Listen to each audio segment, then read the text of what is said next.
ये लाया है बॉस सलाजीत।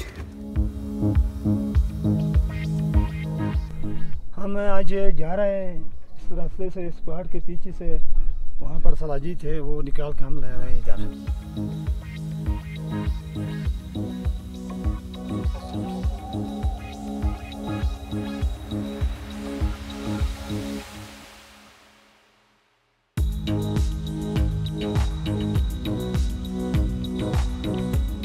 सलाजीत वस्ती एशिया के पहाड़ों में पाया जाता है और पाकिस्तान में ये ज़्यादातर गिलगित बल्तिस्तान के पहाड़ों से निकाला जाता है।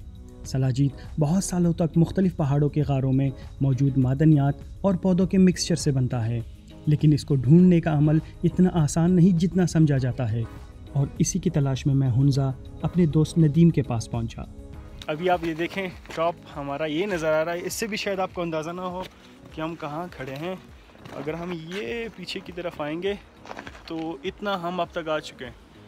जिस जगह हम जा रहे थे वहाँ पर यहाँ के इलाकाई तो नॉर्मली 1.5 से 2 घंटे में पहुँच जाते हैं, लेकिन हमें वहाँ पर पहुँचते पहुँचते 6 घंटे लगे।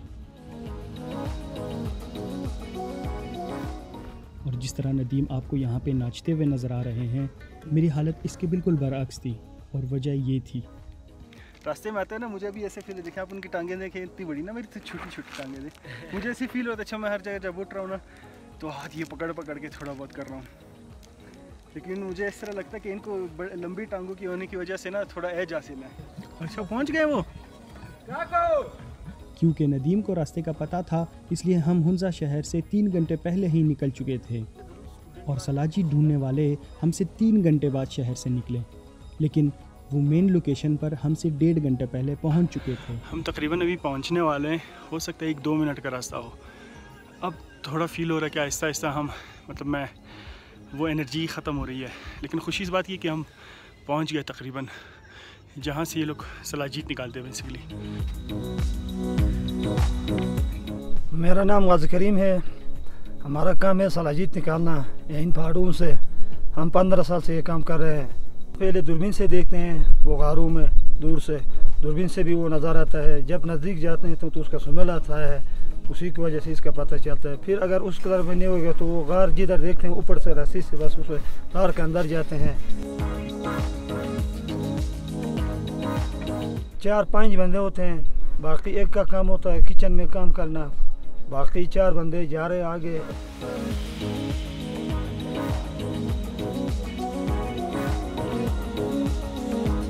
20 मन मिला है एक जगह में। बाकी कभी ऐसा जगह भी आता है कि खाली हाथ आते हैं, कभी 2 किलो मिलता है, कभी मन मिलता है।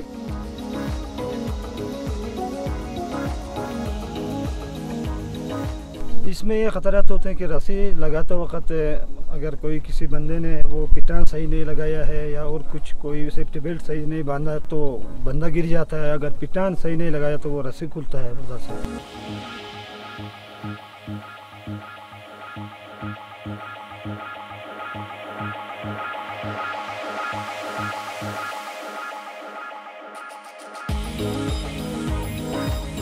जब बंदा नीचे गार में जाता तो उधर उसके लिए बैठने के लिए जगह होता है। जब वे सलाजीत निकालते हैं तो उसको बोरी के अंदर डालते हैं, फिर वो 3 जो ऊपर बंदे हैं वो उसको खींच के ऊपर निकालते हैं, फिर वो बोरी नीचे डालते हैं, फिर इसी तरह बार के ऊपर निकालते हैं।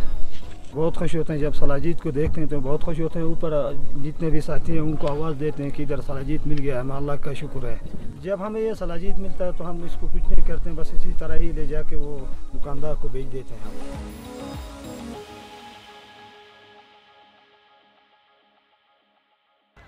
अच्छा, आज हम वही जो कल हम पहाड़ पे गए थे, जो पूरा प्रोसेस के सलाजीत पहाड़ से कैसे निकालते हैं, उसके बाद हम आए हुंजा में। करीमुद्दीन साहब होते हैं जो कि उनके वालिद साहब भी यही काम करते थे और इनका तकरीबन 35-40 साल का तजुर्बा है।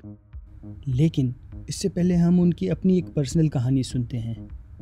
नहीं, मैंने खुद भी ये अपने ऊपर एक्सपेरिमेंट किया था। 85-86 की बात है। मैंने सोचा कि भाई ये सलाजीत क्या चीज़ है, देखते हैं। लोग 1-1 चम्मच पीते हैं, मैं ज़रा 1 कप पीऊँ। 1 कप मैंने पिया, आधा घंटे के बाद वो बेहोशी तारी होने लगी, एकदम से भागते हुए चला गया उधर।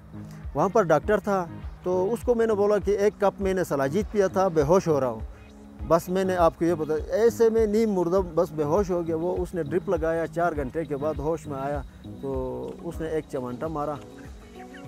तो ऐसा कभी भी नहीं करते। सलाजीत रॉ मटेरियल में ऐसा होता है, ये छोटे छोटे करके इसी शेप में, ताकि ये जल्दी से हल हो जाए। इसको हम बर्तनों में इसी तरह डाल लेते हैं। अपने ज़रूरत के मुताबिक हम पानी डालते हैं। 1 हफ्ता हम छोड़ देते हैं इसी तरीके से, बिल्कुल मिट्टी वगैरह नीचे बैठ जाता है और सलाजीत हल होके पानी के अंदर आ जाता है। जो वो आम तौर पर जो फिल्ट्रेशन करते हैं ऐसे जाली में या आम सी कपड़े में ये छान लेते हैं, उस पानी को, वो सलाजीत को वो 3-4 घंटा चूल्हे के ऊपर रख के जलाते हैं, वो बॉईल करते हैं। बॉईल करने से इसके अंदर जो मिनरल्स होते हैं, एक्चुअली जो मिनरल्स इंसान को, जिस्म को चाहिए होते हैं, वो ख़त्म हो जाते हैं। 15 दिन फिल्ट्रेशन में हमारा टाइम लगता है। वो मुख्तलिफ़ तरीक़े हैं हमारे, उस तरीक़ों से बिल्कुल वो उसमें ज़रात नहीं होते हैं। फिर फ़िल्टर वाला पानी जो है हम स्टोर करते हैं अलग सी पॉट में, फिर इसके ऊपर और डालते हैं। फिर इसी तरीके से 9-10 दफ़ा प्रोसेस जब करते हैं तो फिर इसमें ये पानी वगैरह सूख जाता है, सलाजीत रह जाता है। लास्ट स्टेज में 1 वीक के लिए इस शोकेस में हम रखते हैं, तो ताकि इसकी पूरी इसके अंदर जो पानी है वो ख़त्म हो जाए।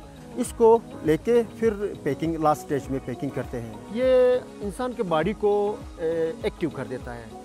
कैप्सूल वगैरह आते हैं या चाइना से, इसी तरह ये काम नहीं करता है। 80 से 86 मिनरल्स इसमें होते हैं।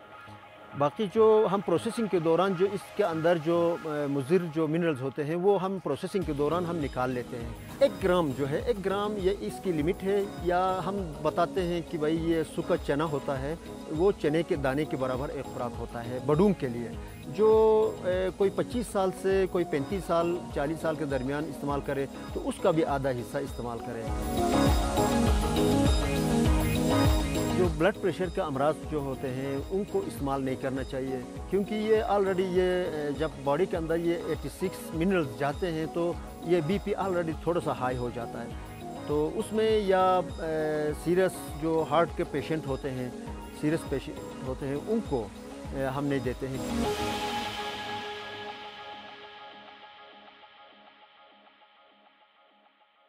नदीम भाई हमें कह रहा है कि ये लोग जब भी यहाँ पर आते हैं तो इस जगह पे स्पेशली खेल के जाते हैं। हम आज देखेंगे किस तरह खेल के जाते हैं, और कभी कभी गिर भी जाते हैं। स्पाइडरमैन ने, लेकिन गिर जाते हैं, मज़ा आता है। सैंड काफ़ी सॉफ्ट है।